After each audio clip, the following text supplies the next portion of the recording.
Hi Collective, this is going to be a late night reading. So I wanted to go ahead and record this reading that I already pulled because I know that it's my story right now, but I know it's going to relate with somebody, okay? Because it's very much in alignment with divines at this time. So I know that there's a lot of healing that's been taking place, and I was trying to prepare for my reading I was going to do today off of the color vibration that I was feeling, which is light blue. And I had started this morning putting together a lot of stuff to get ready for my reading, but I couldn't get the energy level that I was feeling to do that reading, so I'm hoping that I'm going to be able to do it. I don't know if I'm going to be able to tomorrow because I'm not going to have the hotel room to myself for any bit of time. So we'll see. Maybe I get a little bit of time, or I'll be doing it the next day. But anyway, this healing has been taking place for quite some time for Divine Feminine. It's about finding peace and harmony, right? And I've been noticing just working with the colors. This color, it's so freeing, and it's really about freedom. This Divine Feminine is going to feel very liberated when she can finally work with this color, can really feel this energy. You know, and I was reading about color therapy today, actually, and about color blue, and I was doing some of the research, because I researched into these colors, too, for the readings that I put together. And, you know, and I was talking that, like, even working with that color, it actually creates a chemical, a very calming chemical within your mind, which causes peace. And for you to be able to calm down and lowers your blood pressure, all sorts of things, is very calming about this blue, right? And I noticed that it was very much in alignment with the Eternal Seeker Oracle. So, like I said, I was putting together some of the decks that I was going to be working with and the cards. And I was definitely going to use the Egyptian. I call some the Egyptian Tarot, but it's really my my deck from Miss Cleo that I got. So anyway, it's very beautiful. The Egyptian is tied in with this, right? But the colors, I'm going to just show you the blues. They're so vibrant, right? So you could definitely be going through healing or receiving healing too within this reading. I don't know. I guess it's like they wanted a little bit of this to come out because this was the reading I was supposed to do today. I don't know. Maybe I can still put it together, but I don't know. This is like so just like me winging a reading. Like, if you hear my boyfriend snoring in the background, that's him. Okay. Or you hear my kids. Anyways, so I already did this reading, right? I already shuffled it, and I'll probably do another pull of cards after. Okay, but I just wanted to get into this. So I wanted to show you guys how significant.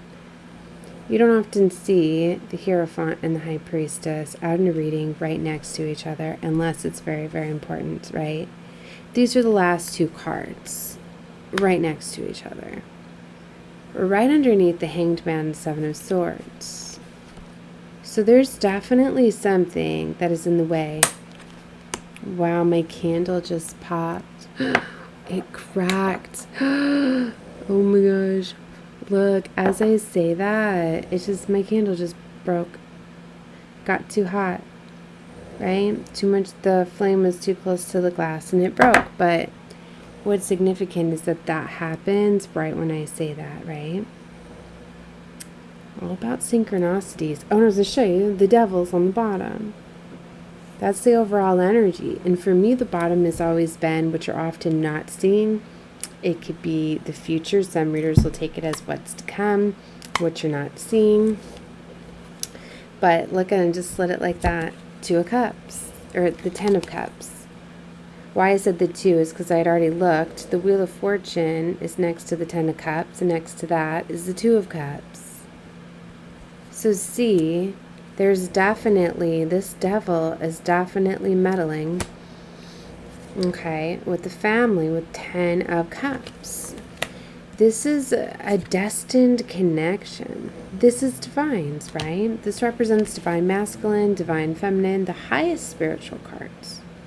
And I've been talking a lot about this these divines that are together right now, this, or it might not be together right now, but this could be them coming together. This is very, very significant. These are very, very powerful beings, right? That are coming together, or that are together already, but the devil is getting in the way. Like, this is like two very, very spiritual people, right? Which the twins often are, right? So, we'll see, it's true love, Ace of Cups. But see, there's the Seven of Swords energy, which can be betrayal, lies, deceit. It's right above the High Priestess, right? So this could be this High Priestess that's having fear, creating blocks, right? She could be in outdated thinking or letting the devil manipulate her and control her, right? Devil can be some sort of toxicity. There can very much be self-sabotaging thoughts, fears. Like I said, a lot of High Priestesses have literally been, Divine Feminines have been put to a place where they needed healing because they needed to heal this deep emotional wounding, this deep childhood wounding where they were feeling as though they weren't lovable enough. They weren't loving themselves to fully be able to accept love. They were having trouble receiving love.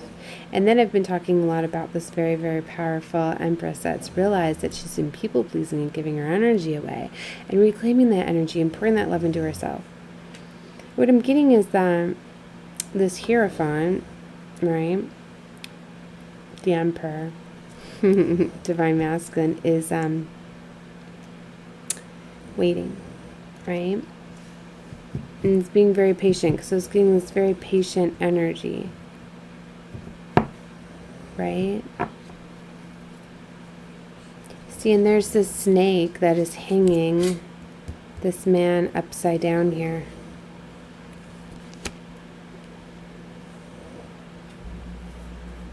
So, it could definitely be people, could be enemies, could be things that are trying to see what all these energies are. It feels very, very intense. But see, then there's two snakes here that are like tying these two together.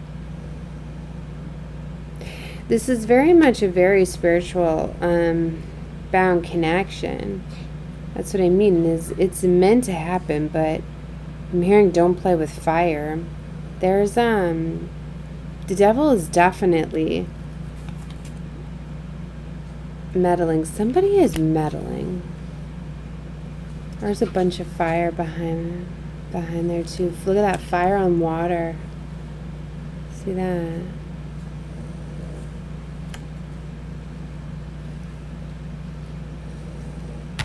Huh. I just split the deck. I don't know why. Queen of Coins, Knight of Cups.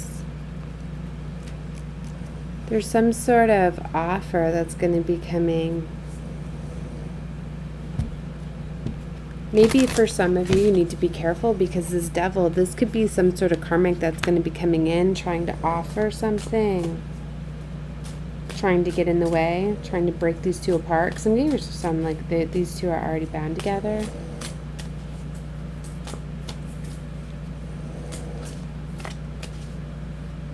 Something's in the way of a divine spiritual union, for sure.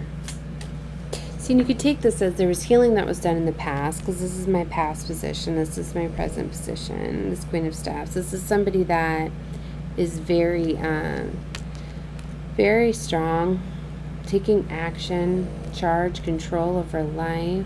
This Queen of Staffs here, she's ambitious, driven, she's very passionate.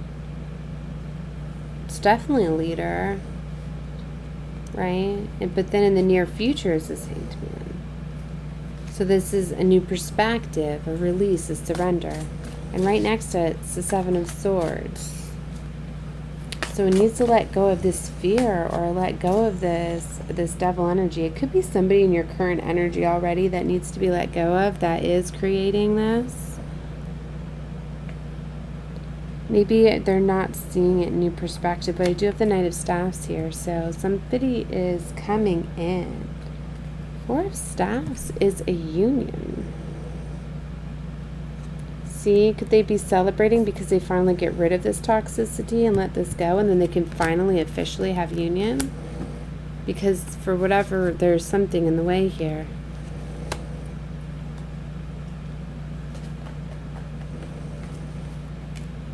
You know, it's all about perception, right? Perspective. I realize now, second look here, the Seven of Swords is about the High Priestess, which that represents secrets, right? High Priestess represents secrets, things unknown. So there could very much be a secret. Well, let's see. Tell me about the Seven of Swords. What is the Seven of Swords? Seven of Swords is this Three of Cups, this Nine of Coins.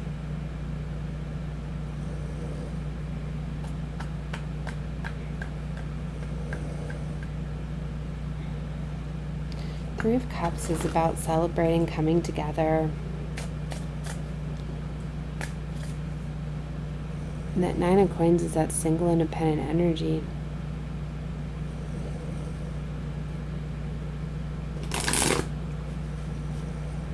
So what is going on with this?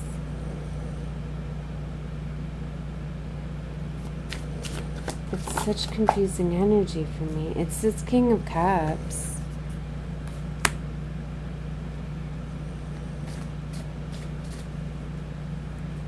There's fear here. That's what it is. They're fearing commitment. They're having commitment issues. They're having insecurities because it's one of these, like, they don't want to put it all in. Remember, these two mirror each other, right? So somebody's having, I'm getting more, it's Divine Feminine's having fear of committing because she feels as though she's not enough. She's wanting to keep her options open. And she's holding on to some sort of devilish way.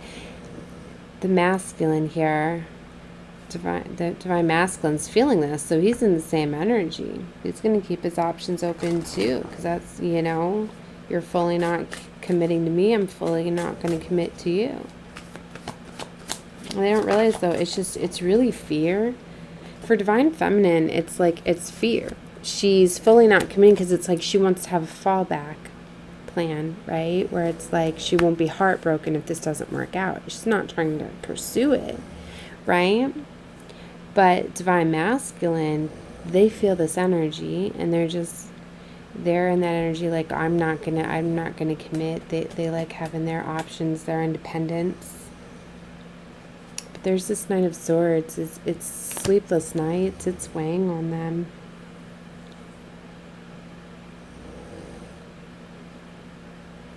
They feel as though there's a block here. There is victory here, but see, Seven of Staffs, they know that, like, they're blocked out and they're stuck in a situation, and movement's required here. It's like this energy can't stay like this for too long.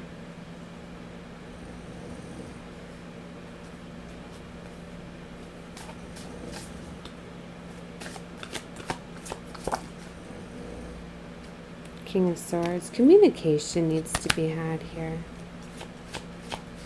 New strategy. They're trying to figure out a new strategy. Death. Two of Coins. So they're right now they're deciding whether or not to end this situation. Wow. Yeah. Somebody's deciding whether or not, I mean, this could be Divine Masculine or Divine Feminine, but somebody's deciding to end this situation. This Empress, it looks like, is the one that's doing it. Because we've got the Empress here with the Eight of Staffs. That's fast movement action. See, she's ready to take off. Right? See, and that's what gets to be so challenging with these, because they mirror each other. And sometimes you don't realize the wounding that's going on, and you're mirroring it. Or your partner's mirroring you, or you're projecting. You're seeing what you feel.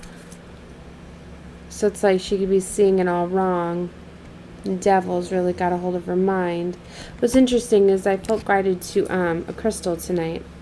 Sorry, put it in my top. I'm going to show you guys. I didn't even know what it was. I had to look it up, right? And it came with me in my collection of crystals. Like, I sent for this box I was told to have somebody grab this box for me, and I didn't even know what was in it because I'd packed up all my stuff. But I had said, give me the boxes, the X is on them. I had seen the box, my vision, and I knew it. It was a box filled with all of my darker crystals, right? My black obsidians, my goldstones, and all of that. And then there was this one in there. I was like, what is this crystal, right? It's mahogany obsidian.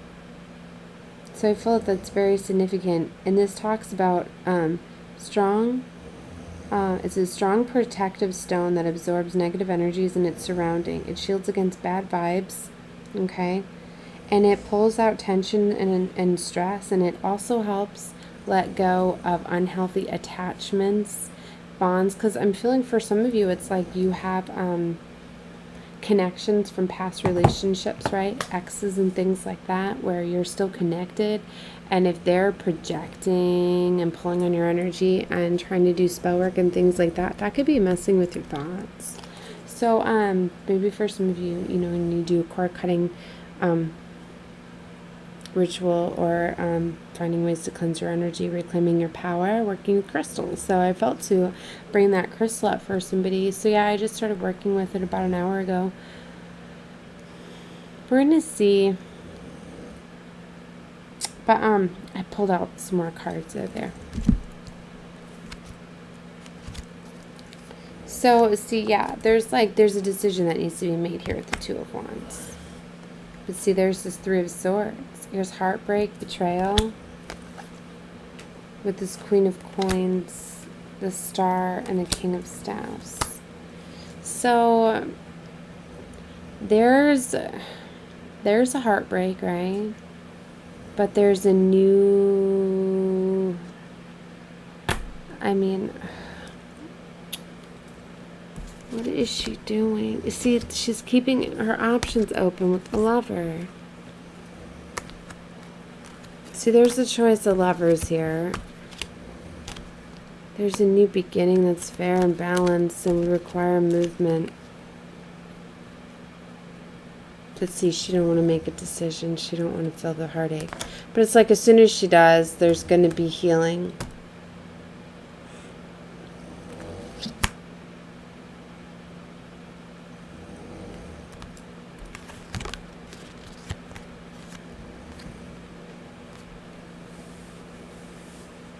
It's like I don't want to see energy a certain way. Somebody's like just not wanting to see the outcome. They're going against their intuition. They're going against what they're feeling. You gotta trust your intuition at this time. I mean, if you want to be in this beautiful Empress, High Priestess, divine energy, you can't deny your intuition and what you're feeling.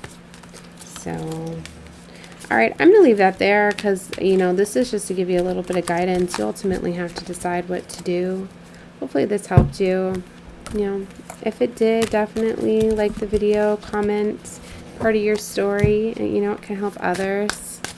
I'd watch more of my readings with Divine Feminine energy lately, as I feel that this was a reading for Divine Feminine, but Divine Masculine, you definitely can watch it too. But yeah, see this High Priestess, I just split it on her again. It's definitely about her. And this Knight of Coins, this has been a foundation, or this, where she's headed here. I feel it's been a long time coming, right? I don't know, this new path, this journey she's on, if it's what's been delaying it, why it's moving so slow. But it's getting ready to take off very fast. As you see that in Knight of Swords, Knight of Cups.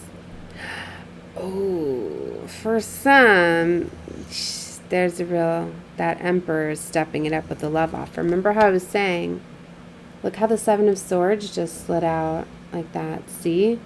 For some, this Emperor is letting go of fear. Look, and then they show me the Death card. They're letting go of fear. Sun, Judgment. For some, this Emperor was dragging their feet. Like, they were going through betrayal, right? Or going through some sort of heartache, needed to heal.